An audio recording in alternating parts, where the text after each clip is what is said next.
The story opens in a glittering ballroom filled with luxury, laughter, and the promise of love, until a single slap shatters everything. What looked like a dream wedding soon turns into a lesson about pride, hypocrisy, and the unbreakable bond of family. The ballroom shimmered under 1,000 golden lights, every chandelier reflecting the luxury and pride of the Thompson family name. Guests in elegant gowns and tuxedos filled the hall, their laughter rising above the soft hum of violins. It was the wedding of Victoria and David Thompson, a celebration that seemed to promise perfection. Cameras flashed, glasses clinked, and every guest whispered about the bride's breathtaking beauty and the groom's remarkable success. Everything about this night was meant to be flawless, until one small, human mistake changed the tone of the evening forever. Near the center of the ballroom, an elderly waitress named Mrs. Ruth moved carefully through the crowd. Her hands trembled slightly, not from weakness but from years of hard work. The silver tray she carried sparkled with glasses of champagne, each one catching the golden light like liquid sunshine. Her uniform was pressed, her shoes polished, her smile gentle yet humble. Few noticed her, and those who did saw only a quiet woman doing her job with dignity. None of them knew that beneath that uniform lay a story of love, sacrifice, and unspoken strength. Victoria, radiant in her ivory gown, stood at the center of attention. The fabric shimmered with delicate crystals, and her posture carried the confidence of someone used to admiration.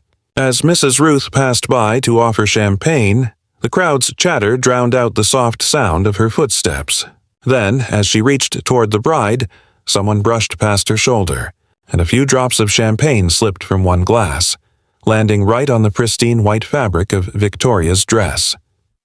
For a split second, the world seemed to stop. The guests' laughter fell silent. The orchestra's notes faded, and in that quiet moment, all eyes turned toward the small stain blooming across the bride's gown.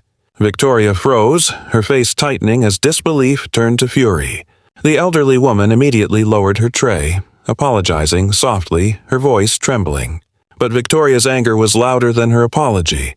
Without a moment's hesitation, she raised her hand and slapped Mrs. Ruth across the face, the sound echoing through the hall like a gunshot. Gasps filled the air. The bride's perfectly painted smile had vanished, replaced by a cruel glare. She accused the old woman of incompetence, shouting that she had ruined her perfect day, calling her unfit even to serve at a real wedding. The humiliation was merciless. Mrs. Ruth didn't argue back. She simply lowered her eyes and began picking up the pieces of broken glass that had scattered across the marble floor. Her hands shook slightly, not from fear, but from the ache of being reminded that no matter how kind or careful she was, people could still treat her like she was invisible. Or worse. The guests whispered, some looking away in discomfort, others pretending not to have seen what happened. The band quietly stopped playing. Somewhere near the staircase, David Thompson, the groom, stood frozen, his expression unreadable. From where he stood, he had seen everything. The slap, the shame, and the silence that followed. His heart tightened as he watched his bride, the woman he thought he knew, humiliate the very person who meant the world to him. To everyone else, Mrs. Ruth was just an old waitress. But to David, she was far more. She was the woman who had raised him when no one else would. The one who taught him compassion and resilience, who had given him everything without asking for anything in return. She was his mother in every way that mattered, though almost no one at the wedding knew it.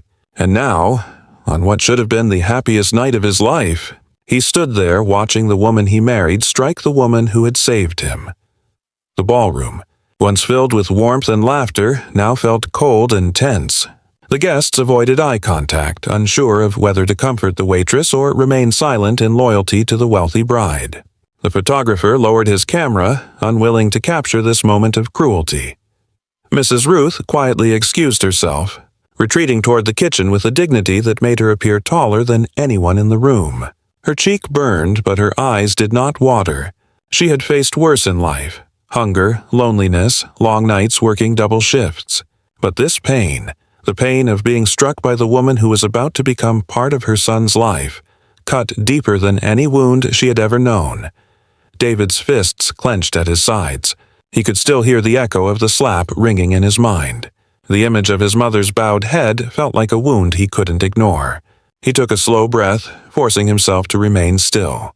This was not the moment for confrontation. But deep down, something inside him had shifted. The woman standing beside him in a $1,000 gown was not who he thought she was. Her beauty now seemed hollow, her grace an illusion. The way she had looked down on his mother revealed everything he needed to know about the life ahead of them. From the corner of his eye, he caught a glimpse of Mrs. Ruth turning one last time before disappearing into the back hall. Her expression was calm, too calm. It wasn't submission, it was endurance. The kind that only comes from years of surviving hardship with quiet strength. David's jaw tightened. He knew that she wouldn't tell anyone who she really was. She wouldn't embarrass him, wouldn't demand respect or revenge. That wasn't her way. But he also knew that silence could sometimes speak louder than words. And before the night was over, the truth would no longer stay hidden. As the music hesitantly started again and the chatter slowly returned, the celebration carried on like nothing had happened. But for David, the wedding was already over. What had begun as a symbol of love had turned into a painful revelation. In the crowd's laughter, he heard hypocrisy. In the glint of chandeliers, he saw the false shine of vanity. And in the quiet of his heart, one truth began to grow stronger than the rest, that the woman who had been slapped was the only one in the room who truly understood love, and the one who had delivered the slap had just shown him who she really was. 22 years earlier, the night was heavy with rain in the worn streets of Detroit. The wind howled through narrow alleys, carrying the faint scent of wet asphalt and despair. Streetlights flickered weakly, casting golden halos over puddles that mirrored a broken world. Near an old brick shelter, an 8-year-old boy sat shivering beneath a torn awning, his thin clothes soaked through, his small hands clutching a damp paper bag that held everything he owned. A crumpled photo, a piece of stale bread, and a toy car missing a wheel. His name was David, though few people had ever said it kindly. He had been left there hours ago by someone who promised to come back. No one ever did. Across the street, Ruth was returning home from her late-night shift at a diner. She was exhausted, her shoes soaked, her uniform clinging to her skin. She should have kept walking. She had her own struggles to face, bills to pay, and no room for anyone else's burdens. But when she saw that small figure in the rain, alone and trembling, something inside her stopped her from taking another step. She approached slowly, her umbrella shielding both of them from the downpour. When the boy looked up, she saw eyes full of fear and loneliness, eyes that mirrored the same emptiness she had once known herself. Without hesitation, she reached out a hand. "You shouldn't be out here, baby," she said softly. He didn't respond, but the moment her warm hand touched his, he clung to it like a lifeline. Ruth didn't ask many questions. She simply led him home to her tiny apartment, a single room with peeling wallpaper, one bed, and an old heater that barely worked. She wrapped him in a blanket, made him hot soup, and watched him eat like he hadn't seen food in days. When he finally slept, curled up on her couch, she sat beside him, realizing she had just made a silent promise to never let this child face the world alone again. Days turned into weeks, and the boy began to smile again. Ruth taught him small things first: how to pray before bed, how to fold his clothes, how to read the words on cereal boxes. He started calling her Mama one morning as naturally as breathing, and though she laughed, tears filled her eyes. There were no adoption papers, no lawyers or agencies involved. Their bond wasn't written in ink. It was written in care, in sacrifice, in the quiet acts of love that define true parenthood. Life wasn't easy. Ruth worked 2 jobs, sometimes 3, just to keep the lights on and David in school. She cleaned offices at dawn, served tables until midnight, and still came home to help him with his homework. There were nights she went to bed hungry so that he could have an extra helping at dinner. But she never complained. Watching him grow, watching his mind blossom, gave her strength she didn't know she had. When other children teased him for not having a real family, she told him gently, "Blood doesn't make a family, baby. Love does." And David believed her.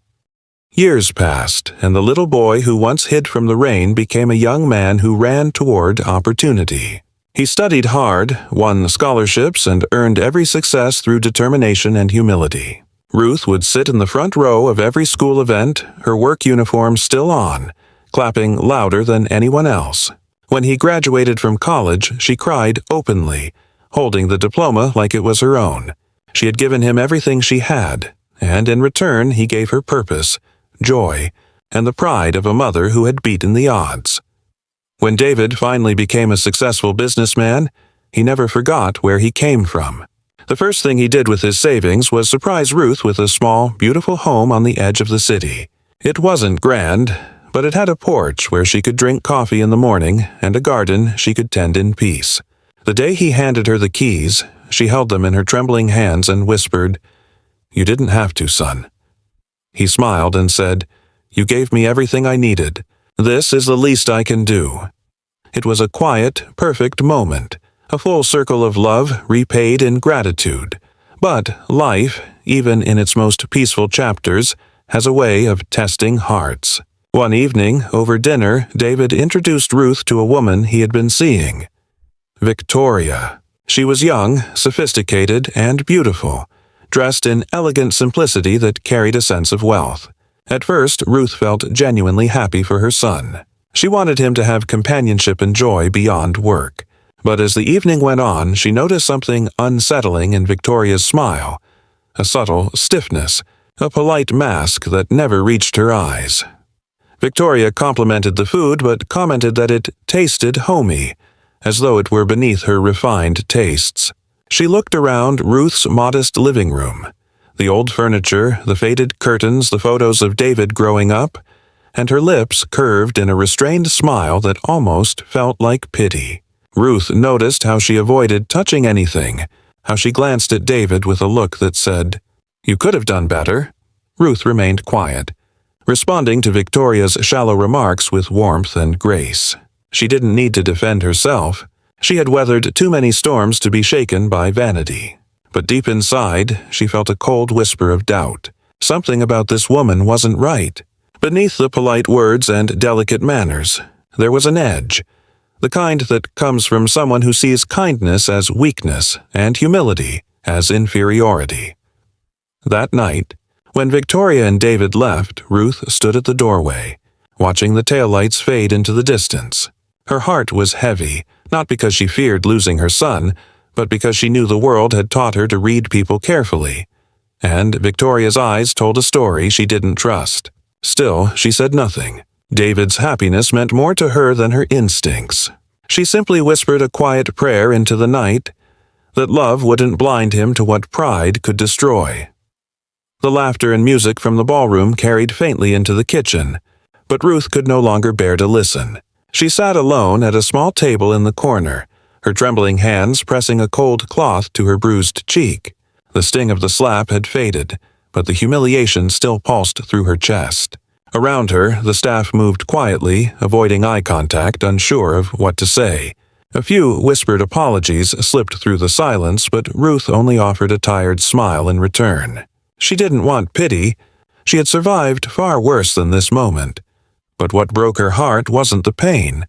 It was knowing that the cruelty had come from the woman her son had chosen to marry. The kitchen smelled faintly of baked bread and champagne, but for Ruth, everything tasted bitter.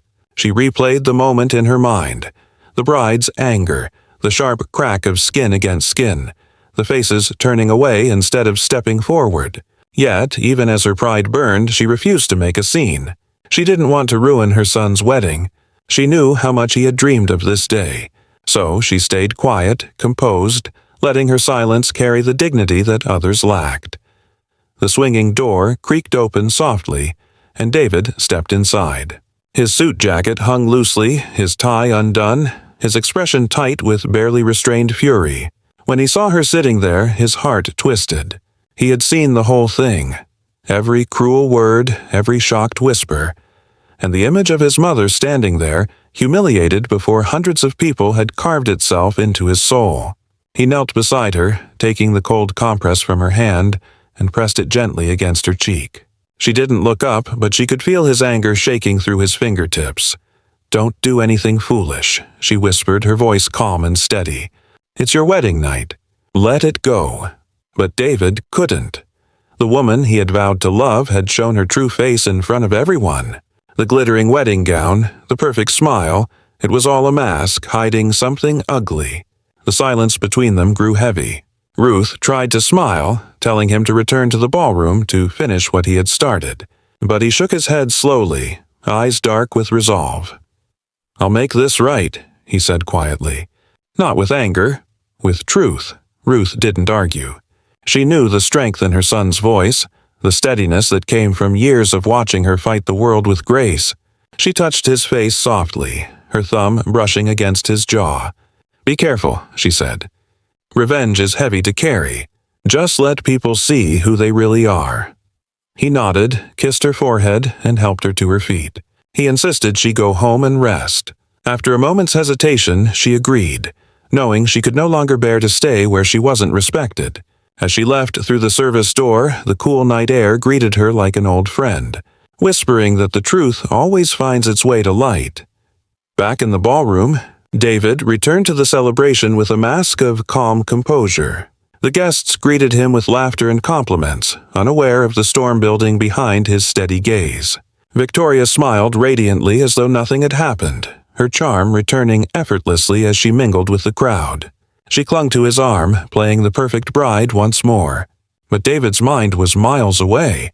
He watched her closely now. Every gesture, every smug smile, every word that slipped from her lips felt like poison disguised as perfume. A few moments later, James, his longtime friend and business partner, approached him discreetly.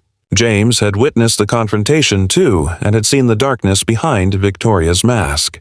While others had chosen silence, he had chosen something else: evidence. Earlier that evening, he had overheard Victoria talking arrogantly to one of her bridesmaids in a private corner, dismissing Ruth as just an old black woman who needs to know her place. The words dripped with entitlement and disgust, and James had instinctively hit record on his phone. He didn't plan to use it unless necessary, but when he saw the look in David's eyes, he knew the time had come. He slipped his phone into David's hand without a word. David played the short clip, his face unreadable as he listened to his new wife's cruel confession. Each word cut deeper than the last. It wasn't just the insult. It was the tone, the arrogance, the complete absence of humanity. By the time the recording ended, his anger had turned into something colder, sharper, a decision. David thanked James quietly and tucked the phone into his pocket. Around him, the party glimmered with laughter and music, but the joy felt hollow. Every guest danced beneath chandeliers that sparkled like diamonds, unaware that the night was about to change again. Only this time, the truth would be the one to strike. He approached the stage where the band played softly, waiting for their next cue.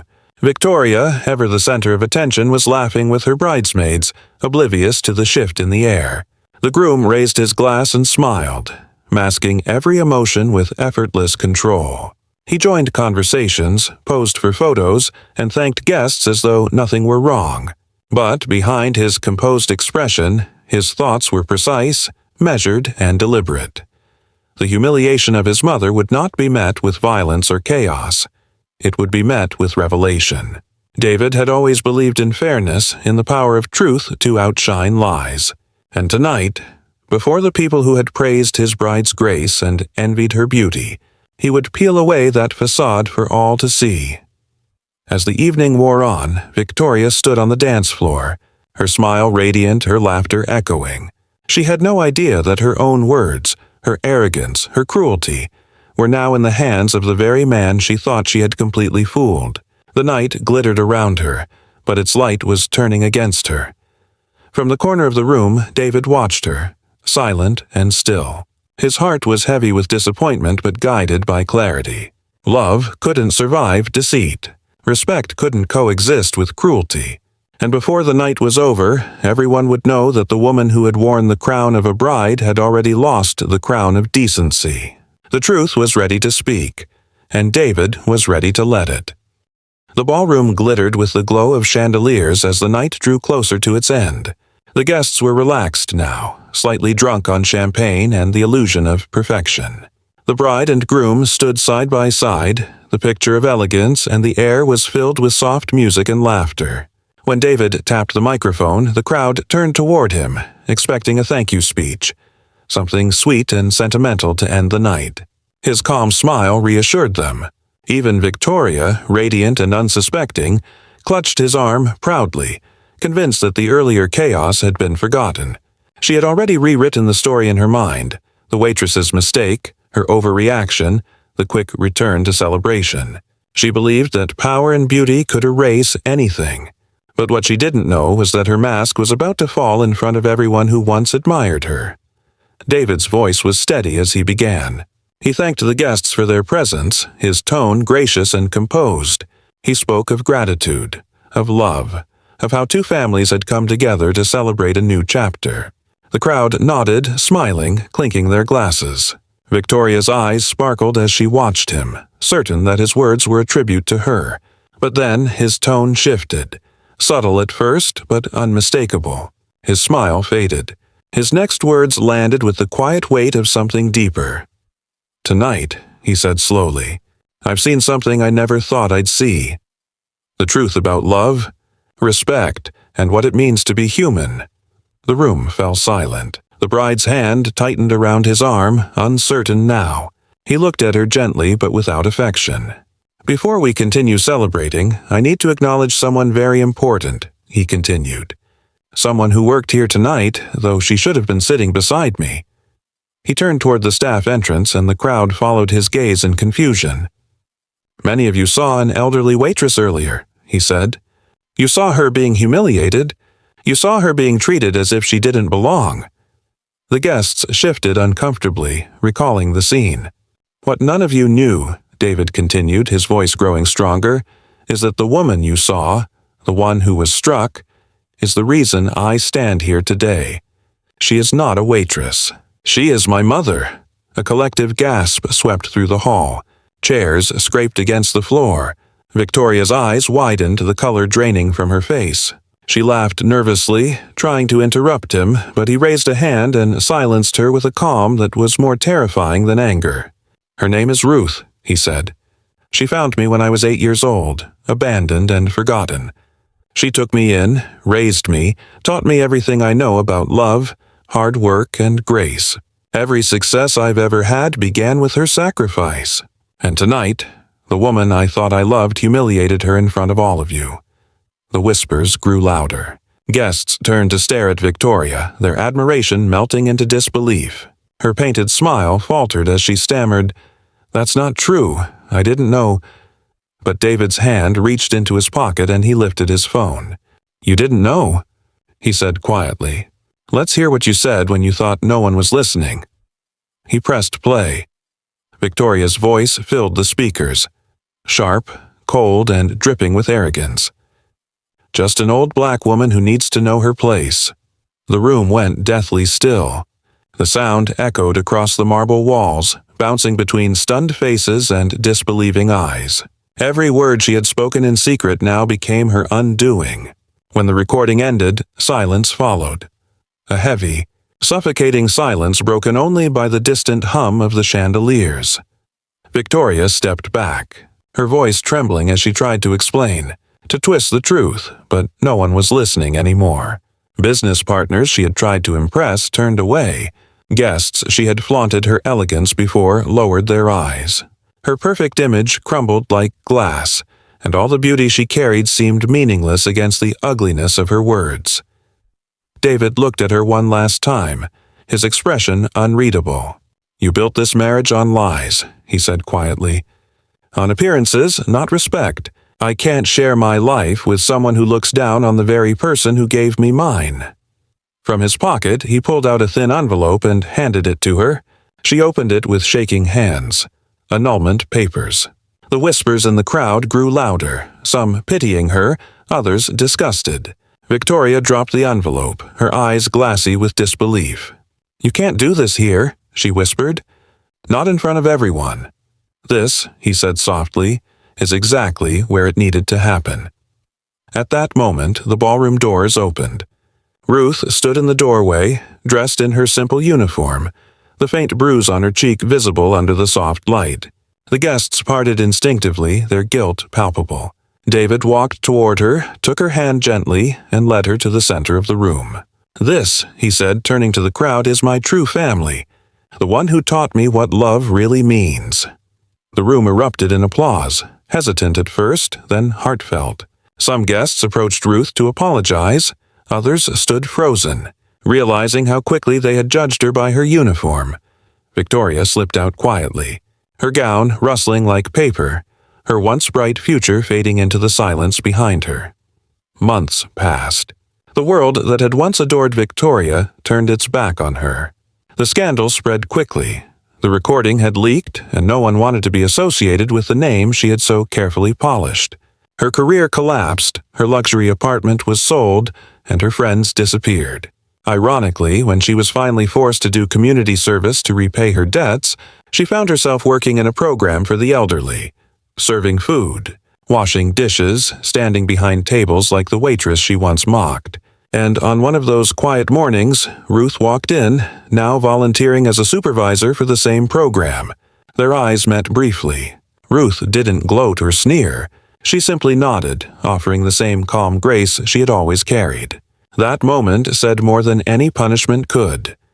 Meanwhile, David and Ruth lived peacefully in their small home outside the city. The scandal was behind them, and their lives were simple, filled with quiet gratitude. Ruth tended her garden again, and David often joined her after work, helping her water the flowers she loved so much. There were no chandeliers, no champagne, no applause, only peace. In the end, the lesson remained clear. True worth is not measured by wealth, power, or beauty, but by kindness, humility, and the way we treat those we think are beneath us.